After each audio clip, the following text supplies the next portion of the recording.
faithfully sharing value and exploring great books from around the world. Hi, this is Sally with the Book Talk. Today, I'm going to talk about a book called The Earliest China, written by Chu Hong, a researcher at the Institute of Archaeology, Chinese Academy of Social Sciences. We all know where China is. It's a huge territory. But when Chinese civilization first emerged, it wasn't nearly as big as today's 9.6 million square kilometers. So, where exactly is this place that we call the earliest China? What was this earliest China like?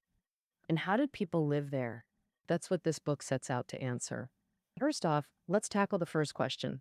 This earliest China is known as Erlitou, located in modern-day Henan. In 1959, archaeologists uncovered this site.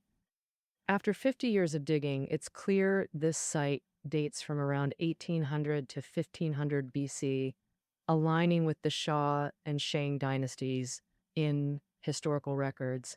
Before Erlitou, no prehistoric culture in the Central Plains emerged as a dominant center. Erlitou was the first. So folks started wondering if Erlitou was the capital of the mythical Shah dynasty. Given that old records call the Yangtze dynasty China's first, did ancient China begin right here? To dig deeper, we've got to explore where the word China came from. In inscriptions on Western Zhou bronzes, that's bronze script, the character for state looked like or. The character or resembles two figures with weapons defending a round fort. This shows that state originally meant a settlement where folks gathered. Among these settlements, the biggest hub linked up neighbors to create a network of rule. The earliest China was the capital of the First Dynasty and its nearby lands. So where was this first capital? We'll have to dig into some books to find that out. The word China first shows up in ancient books like the Book of Documents and the Book of Songs from the Eastern Zhou era. Researchers found that China meant the Central Plains area from Guanzhong to Heluo, Guanzhong being central Shanxi, and Heluo between the Yellow and Luo rivers in Henan. Beyond written records, artifacts dug up pinpoint China more exactly. In 1963, in Baoji, Shanxi, archaeologists found a bronze vessel from early Western Zhou times called the Heizun. Its inscription has the words, "Reside here in China." This is the earliest appearance of China on an artifact. The inscription recounts how King Wu of Zhou, after overthrowing the Shang dynasty, decided to build an eastern capital. He announced this decision at a council meeting. Reside here in China means establishing a capital at the center of the world to govern the people. This cosmic center was Luoyi, the new eastern capital of the Zhou dynasty, now called the Luoyang Basin. Put together, all evidence points to one location, the Luoyang Basin. The earliest capital site in the Luoyang Basin should be the earliest China. This earliest large settlement is the star of our book, the Erlitou site.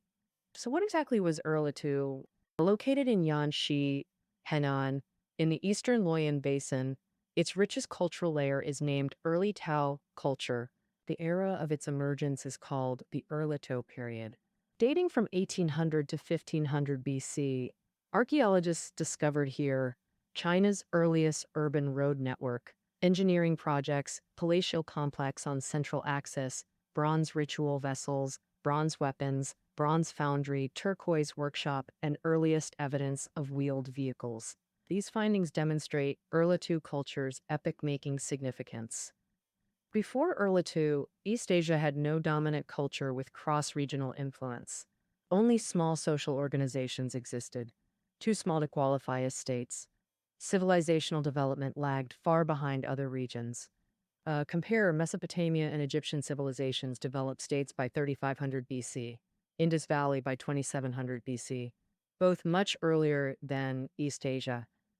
Only with Erlitou's emergence did Chinese civilization develop true kingship, a state. Now let's explore Erlitou culture's astonishing discoveries. These mainly include urban planning, ritual systems, ideology, and unearthed artifacts. First, urban planning. Erlitou was massive. a densely populated megacity covering over 3 million square meters. Scholars estimate its peak population exceeded 20,000. Meanwhile, ordinary settlements of that period usually had fewer than 1,000 people. Having so many living together indicates an extraordinarily complex society. The entire site is clearly divided into two main areas, the central zone and general residential zones. General residential areas featured simple structures and small tombs for lower classes, while the central zone included palace quarters, workshops, ritual spaces, and elite residences for the upper class. These functionally distinct zones were separated yet connected by a crisscrossing road network. Among these areas, Palace Foundation Number 1 is Erlitu's largest structure at nearly 10,000 square meters. What does that mean? A soccer field is only 7,140 square meters. This palace is half again larger, built on a meter-high artificial platform. The rammed earth platform required over 20,000 cubic meters of soil. Let's calculate. If one worker rammed zero point 0.1 cubic meters daily, the project needed 200,000 workdays. With 1,000 laborers daily, just the ramming would take 200 days, and that's only one phase. Add design, measurement, material transport, wall building, and roofing. The manpower required was staggering. Imagine mobilizing resources, labor, and tasks for such a colossal project. The organizational complexity involved. These are precisely the conditions for state formation. The earliest China took shape through such mega projects, proving Erlo was a meticulously planned political center where powerful rulers molded the city to their vision. Another striking feature is how ritual systems permeate the entire site. China is a land of rituals, social norms strictly stratified by kinship hierarchy. This manifested in all societal layers, including urban planning and architecture. Erlitu's rulers designed the city around ritual principles. The palace complex alone covered 110,000 square meters, 1/7 of Beijing's Forbidden City. This palace, built 3,700 years ago, shares the exact square layout we associate with the Forbidden City. The central axis layout with bilateral symmetry clearly embodies the establishing the center as ultimate philosophy of imperial rule. What does establishing the center as ultimate mean? As summarized in Lu Shi Chengkuo, select the world's center to establish the state. Within the state's center, build the palace. Within the palace's center, erect the temple. Thus, the capital as power center must stand at the world's center, the ruler's palace at the capital center, and the ancestral temple. This most important structure must stand at the palace's center. The excavated complexes at Erlitou radiate the imposing aura befitting a national political center. They feature square layouts, perfect symmetry, advanced drainage systems, and rows of corridor pillars. Though the pillars are gone, their evenly spaced foundations let us imagine the magnificent structures that once stood there. So what were these buildings used for? Take Palace No. 1, a complex yet orderly structure with south-facing main hall, surrounding corridors and walls, spacious courtyard, and main gate, all hierarchically arranged. Imagine a 5,000 square meter courtyard holding thousands. Looking up at the elevated main hall, seeing the ruler enthroned within would naturally inspire awe. In this charged atmosphere, rulers exercised supreme authority through ritual systems. Scholars believe Palace No. 1 hosted sacrificial rites and imperial decrees. Other foundations also reveal ritual structures. Erlitu's palace layout matches Western Zhou bronze inscriptions and texts like the Book of Documents. The south-facing hall overlooking a courtyard became China's enduring template, including in the Ming-Qing Forbidden City. This proves the ritual systems governing China for 3 millennia formally emerged at Erlitou. Beyond urban planning, archaeologists unearthed bronze wine vessels at Erlitou, These form China's earliest bronze ritual vessels, ceremonial implements used in rites. The Erlitu's bronze wine vessels held more symbolic than practical value. They were primarily ritual objects, used in banquets and elite burials to mark status hierarchies. This differs sharply from other bronze civilizations. Other cultures prioritized bronze as functional value for tools or weapons. This distinction is crucial. It shows Chinese civilization centered everything around ritual from its very beginning. But Erlitou holds an even more precious national treasure. In 2002, a noble tomb yielded an artifact made of 2,000 plus turquoise pieces, each just zero point 0.2 to zero point 0.9 centimeters long and zero point 0.1 centimeters thick. After careful cleaning, archaeologists gasped. It was a 70-centimeter dragon mosaic with white jade eyes and sinuous, lifelike body. This find is extraordinary. Such craftsmanship, with so much turquoise, is incredibly rare. It suggests Erlitou culture is the most direct origin of China's dragon totem. When we say Chinese are descendants of the dragon, now you know where it began. See? From urban planning to court rituals, ceremonial objects to sacred symbols, Chinese civilization's defining traits all emerged at Erlitou. So, wouldn't you call this the earliest China? Beyond these silent ruins, let's meet their builders. How did people live in this metropolis 3,000 years ago? Thanks to archaeologists, we can reconstruct glimpses of their world. Surprisingly, Erlitou was an immigrant hub, like modern Beijing or Shanghai. How do we know? Anthropology shows blood kinship societies designate specific clan burial grounds. But at Erlitou, tombs appear everywhere within short time spans. Burial sites from one era became housing in the next, showing no stable kinship patterns. This shows Erlitou's residents came from different kinship groups, meaning frequent population mobility. Even more fascinating, Erlitou hosted what we'd call a national high-tech industrial base. Of course, that era's high-tech wasn't IT, it meant turquoise workshops and bronze foundries, China's first state-run craft workshops. In these workshops, Erlitou's people invented composite mold bronze casting technology. What's a composite mold? Imagine coating a pottery jar with clay, baking it dry, then splitting the shell, capturing the jar's shape and patterns to create the outer mold. Next, fill the jar with clay slurry, bake it, then shatter the jar, leaving a clay core matching its interior shape. You could carve designs on this core, the inner mold. Assembling both molds leaves a cavity matching the jar's form. Pour molten bronze into the mold, cool it, break the casing, and you've got a bronze replica. Unlike forging or lost wax methods used elsewhere, this technique produced more complex bronzes. Truly unique. Now, workers gotta eat, so what did Erlitou's residents consume? Honestly, it might disappoint. Their diet wasn't much different from ours. Staples were the 5 grains: foxtail millet, broomcorn millet, rice, wheat, and soybeans. Meat included domesticated pigs, sheep, cattle, and dogs, all found at the site. So how did they prepare these foods? They steamed or boiled greens using vessels like Li tripods, Bing cauldrons, and Zhang steamers. So serving dishes included dog-stemmed bowls, basins, and plates. Most were pottery, mass-produced since daily use meant frequent breakage. Kitchen vessels account for nearly half the pottery unearthed at Erlitou. In meat preparation, this is where it gets interesting. Boiling was common. Archaeologists found many charred animal bones, mostly pig and cattle, showing Erlitou folks loved barbecue. This ancient tradition faded with their culture, lost to later Chinese. People need clothing, food, shelter, and transport daily.